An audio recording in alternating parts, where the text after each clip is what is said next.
Hello Kanchana గారు. Hello ma'am. So first of all hearty congratulations SBI పీఓకి select అయినందుకు. Thank you. And so government job కొట్టాలి అన్న ఆలోచన ఎందుకు వచ్చింది? అండ్ ఎస్పెషలీ ఎంబీఏ చదువుకుంటూ కూడా మీరు ఎగ్జామ్కి ప్రిపేర్ అయ్యి ఎగ్జామ్ క్రాక్ చేశారు. ఎలా ఉంది, ఎలా జరిగింది ఈ జర్నీ అంతా? So actually first of all government జాబ్కి రాయాలి అనేది నాకు చిన్నప్పటి నుంచి ఉన్నదే. సో మా ఫ్యామిలీ మొత్తం అంతా లైక్ ఫాదర్ వచ్చేసి ఫార్మర్, మదర్ వచ్చేసి హోమ్ మేకర్. ఇంకా నేను అన్నయ్య చిన్నప్పటి నుంచి స్టడీస్లో ఎప్పుడూ టాప్గానే ఉండేవాళ్ళం. సో మా పేరెంట్స్ మా కోసం చిన్నప్పటి నుంచి పడ్డ స్ట్రగుల్స్ కానీ వాళ్ళు ఎప్పుడు కూడా వాళ్ళకి నెక్స్ట్ స్టెప్ ఏంటి, ఎలా చదువుకోవాలి ఏంటి అనేది చెప్పేవాళ్ళు లేకపోవడం వల్ల వాళ్ళు ఈరోజు అక్కడే ఆగిపోయాం, ఫార్మింగ్ దగ్గరే ఆగిపోయాం అన్న ఫీలింగ్ వాళ్ళకి ఎప్పుడు ఉండేది. సో మా విషయంలో అట్లా జరగొద్దు అని వాళ్ళు ఎవ్రీ స్టెప్లో మా కోసం వాళ్ళు గైడెన్స్ ఇవ్వకపోయినా, అంటే వాళ్ళకి తెలియదు కాబట్టి చదువుకున్న వాళ్ళ వరకు మమ్మల్ని తీసుకెళ్ళడం, వాళ్ళ ద్వారా మాకు గైడెన్స్ ఇప్పించడం, అలా స్టెప్ బై స్టెప్ మూవ్ అవుతూ వచ్చాము. సో అట్లా ఆ ప్రాసెస్లో మాకు హైలీ రెస్పెక్టబుల్ జాబ్ ఏదైనా చేయాలి అంటే మాకున్న ఆప్షన్స్లో గవర్నమెంట్ జాబ్ బెస్ట్ అనేది నేను చిన్నప్పుడు డిసైడ్ అయిన ఫీలింగ్. సో 10th వరకు అంత నార్మల్గానే అయిపోయింది. ఇంటర్మీడియట్ నుంచి నేను కామర్స్. సో అక్కడ నుంచి నాకు కామర్స్ అండ్ ఫినాన్స్ ఈ రెండిటిపైన బాగా ఇంట్రెస్ట్ అనేది డెవలప్ అయింది. సో నేను ఆ ఇంట్రెస్ట్ని అలానే క్యారీ ఫార్వర్డ్ చేస్తూ నా యూజీలో కూడా నాది BCom finance VIT AP campus నుంచి నేను పాస్ అవుట్ అయ్యాను 2024లో.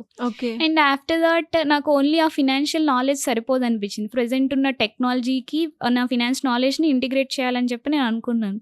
సో అట్లా మళ్ళీ సియూఈటీ ఎంట్రన్స్ ఎగ్జామ్స్ రాయడం, ఇక్కడ హైదరాబాద్ సెంట్రల్ యూనివర్సిటీలోనే నాకు ఎంబీఏ సీట్ వచ్చింది బిజినెస్ అనాలిటిక్స్లో. సో ఆల్రెడీ ఇప్పుడు నేను ఫైనల్ సెమిస్టర్లో ఉన్నాను. అండ్ ఇదే ప్రాసెస్లో నేను యూజీ సెకండ్ ఇయర్లో ఉన్నప్పటి నుంచి కోచింగ్ తీసుకోవాలని చెప్పి డిసైడ్ అయ్యాను. సో నేను రెగ్యులర్ స్టూడెంట్, నేను నా స్టడీస్ని కాంప్రమైజ్ చేసి వెళ్ళి కోచింగ్ తీసుకోలేను. అలా అని స్టడీస్ అయిపోయిన తర్వాత మా ఫ్యామిలీ అయితే కంప్లీట్లీ స్ట్రెస్ వద్దు, after graduation take a break and go for preparation అన్నట్టే ఉన్నారు స్టార్టింగ్ నుంచి. బట్ నేను అట్లా ఇష్టపడలేదు.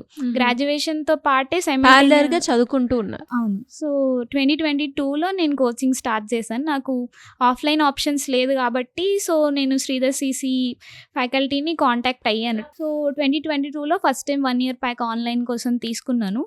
ఆన్లైన్ కదా ఎలా ఉంటుంది అంటే లైవ్ క్లాసెస్కి రికార్డెడ్ క్లాసెస్కి చాలా డిఫరెన్స్ ఉంటుంది. బట్ టు బీ ఫ్రాంక్ నాకు నేను సర్చ్ చేసిన అన్ని సోర్సెస్లో బెస్ట్ ఫ్యాకల్టీ, బెస్ట్ మెటీరియల్, అంటే వర్త్ అనిపించిన కోర్స్ అనమాట శ్రీధర్ సిసిఎల్.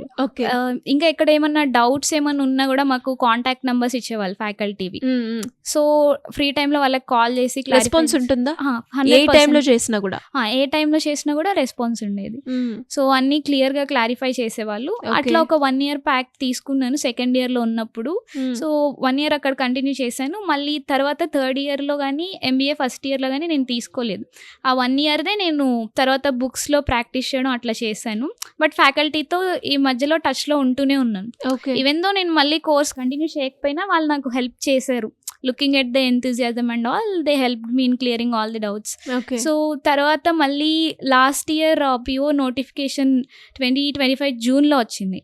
అప్పటికి ఒక 10 days ముందే మళ్ళీ ఇంకొకసారి నేను ప్యాక్ తీసుకుందాం, రివిజన్లా ఉంటుంది అన్నట్టు మళ్ళీ తీసుకున్నాను. ఇంకా నోటిఫికేషన్ వచ్చింది, గట్టిగా రాయాలి, ఈసారి క్లియర్ చేయాలి, లైక్ ఫస్ట్ అటెంప్ట్ ఇస్తే కన్ఫర్మ్గా క్లియర్ చేయాలి అన్న ఉద్దేశంతోనే నేను స్టార్ట్ చేశాను అనమాట. సో ఇప్పుడు మీకు ఫస్ట్ అటెంప్ట్లోనే క్లియర్. మరి ఆన్లైన్లో మీరు శ్రీధర్ సిసి నుంచి కోచింగ్ తీసుకున్నారు కదా, మెటీరియల్ అయినా మాక్ టెస్ట్లు అయినా ఏదైతే మనకి డౌట్ వస్తుందో ఆ క్లారిఫికేషన్ అయినా సేమ్ మనకి ఆఫ్లైన్లో ఎలా ఉంటుందో ఆన్లైన్లో కూడా అలానే ఉంటుందా? నాకు అసలు అది ఆన్లైన్ కోచింగ్ ఆఫ్లైన్కి దానికి వేరియేషన్ ఉంది అన్న ఫీలింగే రాలేదు. క్లాసెస్ ఈవెన్ దో రికార్డెడ్ అయినా కూడా మనకి ఆఫ్లైన్లో ఎంత యాక్యురసీ ఉంటుందో ఆన్లైన్లో అంత యాక్యురసీ ఉంది. And weekends like current affairs topics అవన్నీ మళ్ళీ లైవ్ క్లాసెస్ నడుస్తూ ఉండేవి. ఓన్లీ మెయిన్ పార్ట్ అంతా రికార్డెడ్ ఉండేవి. ఎప్పటికప్పుడు ఫ్రెష్ కంటెంట్ అప్డేట్ చేస్తూ ఉండేవాళ్ళు. ఎందుకంటే నేను 2022లో తీసుకున్నప్పుడు ఉన్న కంటెంట్కి మొన్న రీసెంట్గా 2025లో తీసుకున్న కంటెంట్కి కొన్ని మోడిఫికేషన్స్ చేశారు. లైక్ షార్ట్ కట్స్ యాడ్ చేయడం కానీ, టైం ఫ్రేమ్ తగ్గించి మాకు ప్రాక్టీస్ టైం పెంచడం కానీ నైస్. అట్లా పెంచారనమాట. ఓకే. అంటే ఇప్పుడు ఏదైతే మీరు ఎగ్జామ్ క్వాలిఫై అయ్యారో దానికి సంబంధించి ఇంటర్వ్యూకి కూడా వెళ్ళే ప్రాసెస్కి శ్రీధర్ సీసీ ఆ ఇంటర్వ్యూ సెషన్కి సంబంధించి స్పెషల్ క్లాసెస్ కూడా కండక్ట్ చేస్తుంది అని విన్నాం, నిజమేనా? అవును. సో అది ఆన్లైన్లో కూడా మనకి అవైలబుల్ ఉంటుందా? నేను యాక్చువల్గా ఆన్లైన్ తీసుకోలేదు ఇంటర్వ్యూకి, నేను ఆఫ్లైనే కావాలని చెప్పి అడిగాను. ఓకే. సో నేను ఫస్ట్ కోచింగ్ అంతా జరిగింది కూడా విజయవాడ బ్రాంచ్ రిలేటెడ్. సో ఇప్పుడు ఎంబీఏ కోసం హైదరాబాద్లో ఉన్నాను కాబట్టి ఇంటర్వ్యూ కోసం నేను ఆఫ్లైన్ ప్రిపరేషన్ అడిగినప్పుడు ఇక్కడ అమీర్పేట్కి వచ్చి ఆఫ్లైన్ మాక్ ఇంటర్వ్యూస్ తీసుకున్నాను. సో వీళ్ళకి ఉన్న సీనియర్ మోస్ట్ ఫ్యాకల్టీతో నాకు మాక్ ఇంటర్వ్యూస్ ఇప్పించారు ఒక 1 వీక్ ఆర్ 10 days టైం ఫ్రేమ్లో. సో ఆ మాక్ ఇంటర్వ్యూస్ ఇచ్చిన సర్స్లో కూడా ఒక సార్ రఘు సార్ అని చెప్పి, ఆయన చాలా experienced, like he worked in SBI, he was like worked till AGM by the time he retired. So వాళ్ళందరూ గైడ్ చేశారనమాట, ఎట్లా ప్రిపేర్ అవ్వాలి ఇంటర్వ్యూకి, ఏ టైప్ ఆఫ్ క్వశ్చన్స్ రావచ్చు, డ్రెస్ కోడ్ అన్నీ అట్లా. ఓకే. ఎలా ఉందండి ఇంటర్వ్యూ ఎక్స్పీరియన్స్? సో నేను మాక్ తీసుకోవడం ప్లస్ ఇంకా మెటీరియల్స్ శ్రీదర్శ్ నుంచే కొన్ని మెటీరియల్స్ రిఫర్ చేశాను. So almost 3 to 4 times revise చేసి వెళ్ళాను కాబట్టి నాకు ఇంటర్వ్యూ అంత స్ట్రెస్ఫుల్గా అనిపించలేదు. అంటే నేను టూ మచ్ టఫ్ ఉంటుంది అని చెప్పి అనుకున్నాను. మాక్ టెస్ట్లో నాకు ఏమైందంటే నన్ను కంఫర్టబుల్గా ఫీల్ చేయడానికి టు ద ఎక్స్ట్రీమ్ వరకు తీసుకెళ్ళి కూడా అడిగారు, నేను ఏది మిస్ చేయొద్దు అన్నట్టు. బట్ ఇంటర్వ్యూ ప్రాసెస్ నాకు శ్రీదర్శ్లో అయిన ఇంటర్వ్యూ కంటే నాకు లైవ్ ఇంటర్వ్యూ ఈజీ అనిపించేసింది ఇక్కడ ఇంటర్వ్యూ ప్రాక్టీస్ అవ్వడం వల్ల. సో అండ్ అలాగే ఇంటర్వ్యూ చేసే ప్రాసెస్లో ఇప్పుడు మీకు ఈ జాబ్ ఎందుకు, అండ్ అలాగే ఇప్పుడు ఇది మీరు ఫ్లెక్సిబుల్గా చేయగలుగుతారా లేదా, ఎలా ఉంది ఇంటర్వ్యూ అంతా? సో ఇంటర్వ్యూ ఎస్బీఐ ఫస్ట్ ఇట్లాంటి క్యాండిడేట్స్కి సపరేట్ రిజర్వేషన్ ఇస్తుందంటే, so already they are well known about the people, how they will work and all. So personal related questions వాళ్ళు ఏం రేస్ చేయలేదు. బట్ నీ జర్నీలో నువ్వు ఫేస్ చేసిన ఈ ప్రాబ్లం ఉంది కాబట్టి అందరితో కోపప్ అవ్వడానికి నేను ఎక్స్ట్రా ఎఫర్ట్స్ పెట్టాల్సింది ఉంది ప్రతి స్టెప్లో స్టార్టింగ్ నుంచి. ఓకే. సో అట్లా ఇప్పుడు ఎస్బీఐకి వచ్చినప్పుడు నిన్ను నువ్వు ఎట్లా ఫ్రేమ్ చేసుకుంటావు, అదర్స్ నుంచి నువ్వు ఎట్లా స్టాండ్ అవుతావు అట్లా క్వశ్చన్స్ రేజ్ చేశారు. సో నేను స్కూల్ అండ్ కాలేజ్ ఇంటర్మీడియట్ వరకు నార్మల్గా అయిపోయింది. Like my graduation and post graduation are like 2 of the top institutes అవ్వడం వల్ల నాకు బయట టెక్నికల్ వరల్డ్ ఎలా ఉంటుంది, బయట పీపుల్తో ఎలా బిహేవ్ చేయాలి, ఎక్స్పోజర్ అంతా రావడం వల్ల సో నేను మేనేజ్ చేయగలిగాను.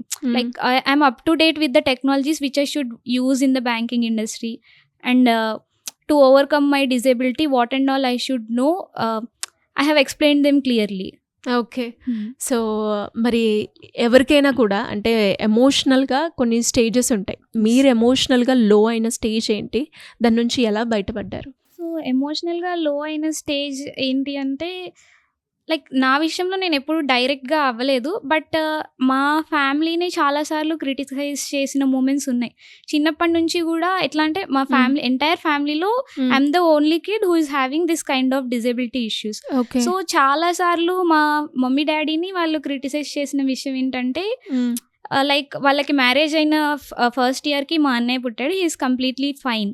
సో నెక్స్ట్ ఇయర్ నేను, సో మీకు ఇప్పుడే కదా మ్యారేజ్ అయింది, ఎర్లీ స్టేజే కదా, ఇలాంటి అమ్మాయిని మీరు రేజ్ చేయగలరా? Like I came up from a very rural part. So పల్లెటూరులో ఎట్లా ఉంటుంది అన్న విషయం తెలిసింది. సో వద్దు, ఈ అమ్మాయి మీకు వద్దు, ఎక్కడన్నా వదిలేసేయండి, మీకు ఇంకా ఏజ్ ఉంది, లైఫ్ ఉంది, ఇంకొక పిల్లల్ని మీరు తీసుకోవచ్చు అన్నట్టు అన్నారు. కానీ my mom and my dad అప్పటి నుంచి కూడా వాళ్ళు ఛాలెంజింగ్గానే తీసుకున్నారు. అట్లా అప్పుడంటే నాకు తెలీదు వాళ్ళు అన్నారని, బట్ ఒక ఏజ్ వచ్చాక మన చుట్టూ ఉన్న వాళ్ళు ఎట్లా రెస్పాండ్ అవుతున్నారు ఏంటి అనేది మనకు తెలుస్తుంది. చాలాసార్లు మా సొంత ఫ్యామిలీలో ఉన్న వాళ్ళే సొంత రిలేటివ్సే అన్నారు అట్లా, అక్కర్లేదు ఈ అమ్మాయి మీకు, మీరు కాబట్టి పెంచుతున్నారు, మేమైతే ఎప్పుడో వదిలేసే వాళ్ళం లేదా మేమే చనిపోయే వాళ్ళం, అట్లా ఏదో ఒకటి అంటూనే ఉండాలి. కానీ మై మామ్ అండ్ డాడ్ వాళ్ళు అన్న ప్రతిసారి కూడా వాళ్ళు దాన్ని ఛాలెంజింగ్గా తీసుకున్నారు. లైక్ ఎక్కడ కూడా వాళ్ళు రాజీ పడలేదు, టాప్ ఇన్స్టిట్యూషన్స్లోనే చదివించారు, best food, best dressing, everything వాళ్ళు ప్రొవైడ్ చేశారనమాట. ఎక్కడ కూడా ఆ లోటు అనేది తెలియకుండా వాళ్ళు పెంచారు. మనకి తెలియకూడదు అని చెప్పి వాళ్ళు బయటకు చెప్పరు, కానీ ఒక ఏజ్ వచ్చిన తర్వాత మనకి వాళ్ళ ఫీలింగ్స్ అర్థమైపోతాయి వాళ్ళకి చెప్పకుండా. సో నేను కూడా నా వల్ల వీళ్ళు మాటలు పడుతున్నారు అన్న విషయం దానికోసం నేను బాధపడుతున్నాను అనేది వాళ్ళకి తెలియకుండానే మెయింటైన్ చేశాను ఇన్ని ఇయర్స్లో. సో వాళ్ళు అన్న ప్రతిసారి నేను ఒకటే డిసైడ్ అయ్యాను, I have to prove my self, I have to stand out of each and every kid who is in my family అన్నట్టు నేను డిసైడ్ అయ్యాను. సో అట్లా నేను డిసైడ్ అయ్యింది. మా ఫ్యామిలీలో ఇప్పుడు వరకు మా జనరేషన్లో ఎవరు లేరు గవర్నమెంట్ ఎంప్లాయీ, స్టేట్లో కానీ సెంట్రల్లో కానీ ఎవరు లేరు.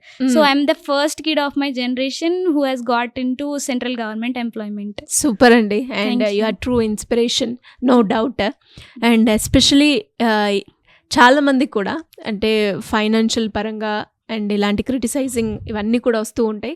మరి దాని నుంచి ఎలా బయటపడ్డారు మీరు? ఎప్పుడైనా నాకు ఎమోషనల్గా వీక్ అనిపించిన ఫైనాన్షియల్ వీక్నెసెస్ కొన్నిసార్లు వచ్చాయి, బట్ ఎప్పుడు మా ఫాదర్ అవి నాకు కానీ మా అన్నయ్యకి కానీ తెలియకుండానే పెంచారు. లైక్ తెలిస్తే వీళ్ళు వీక్ అయిపోతారు చదువులో కానీ వేరే వేరే అయినా కాంప్రమైజ్ అయిపోతారు అని చెప్పి మాకు ఎప్పుడు ఆ ఫైనాన్షియల్గా స్ట్రెస్ ఉన్న విషయం మాకు ఎప్పుడు తెలియకుండానే పెంచారు. ఈవెన్ టుడే ఉన్నా లేకపోయినా మమ్మల్ని హ్యాపీగానే చూసుకుంటారు, అడిగింది ఏదైనా కాదనకుండా. బట్ అది మాకు అవసరం ఉంటేనే తీసుకొచ్చి ఇస్తారు, అడిగాం కదా అని ఏది పడితే అది తెచ్చి ఇవ్వరు. అండ్ ఇంకా ఎమోషనల్ సపోర్ట్కి వచ్చేసరికి నేను ఎక్కువ ప్రేయర్లో ఇన్వాల్వ్ అవుతాను. కొన్నిసార్లు నాకు లో అనిపించిన సొసైటీ అనే మాటల నుంచి లైక్ 24 ఇయర్స్లో నేను ఎప్పుడు ఈ ప్రాబ్లం గురించి బాధపడలేదు అని అయితే చెప్పను, సిచ్యువేషన్స్ ఉన్నాయి. సో ఎమోషనల్ వీక్ అనిపించిన ప్రతిసారి నేను ఎంత క్రౌడ్లో ఉన్నా కూడా సైడ్కి వచ్చేస్తాను, ప్రేయర్ చేసుకుంటాను, లేదా యూట్యూబ్లో ఏమైనా షార్ట్ మెసేజెస్ పెట్టుకుని అట్లా వింటూ ఉంటాను. అట్లా డైవర్ట్ అయిపోతాను. అక్కడ అట్లా స్పిరిచువల్గా ఎమోషనల్ సపోర్ట్ నేను ఎక్కువ తీసుకుంటాను. Okay. So and especially exam రాసే ప్రాసెస్లో మనకి చాలా తక్కువ టైం ఉంటుంది. కాంపిటేటివ్ ఎగ్జామ్, అక్యురసీ మెయింటైన్ చేయాలి, టైం మేనేజ్ చేసుకోవాలి. ఇవన్నీ ఎలా బ్యాలెన్స్ చేశారు మీరు? నేను మాక్ టెస్ట్ ఎక్కువ తీసుకునేదాన్ని. లైక్ ఒక పర్టికులర్ పర్సన్ని నేను స్క్రైబ్గా డిసైడ్ అయ్యాను. She is my brother's friend అనమాట. సో తనకి ఫ్రీ టైం ఉన్నప్పుడు లైక్ వీకెండ్స్ అట్లా మేము మాక్ ఇంటర్వ్యూస్ ట్రై చేసేవాళ్ళం. ఓకే. సో ఎప్పుడైతే నా స్పీడ్ని తను కూడా క్యాచ్ చేయగలుగుతుంది, we're able to go for an attempt which will be cleared అన్న కాన్ఫిడెన్స్ వచ్చిందో అప్పుడే మేము స్టెప్ తీసుకుని ఇయర్ రాయడం అనేది జరిగింది. ఓకే. అండ్ అలాగే ఒకవైపు చదువుకుంటూ ఇంకొక వైపు ఎగ్జామ్కి ప్రిపేర్ అవుతూ జాబ్ అయితే క్రాక్ చేశారు. ఎంతసేపు మీ ప్రిపరేషన్కి మీరు కేటాయించారు రోజు? సో ఇనీషియల్ 2 అవర్స్లో నాకు జస్ట్ బేసిక్ నాలెడ్జ్ కోసం అన్నట్టే నేను ప్రిపరేషన్ స్టార్ట్ చేశాను. సో ఇనీషియల్గా 2-3 అవర్స్ మాత్రమే నేను ప్రిపేర్ అయ్యేదాన్ని. లైక్ 22 to 24 వరకు కూడా 2-3 అవర్సే స్పెండ్ చేసేదాన్ని. సో లైక్ 24 నుంచి నాకు మొన్న నవంబర్ 24కి అయిపోయింది ఇంటర్వ్యూ. అప్పటి వరకు కూడా నేను 5-6 అవర్స్ స్పెండ్ చేసేదాన్ని. ఎక్కువ నేను నైట్ టైం స్పెండ్ చేసేదాన్ని. నాకు మార్నింగ్ 9 to 6 కాలేజ్ అవర్స్ ఉండేవి. ఓకే.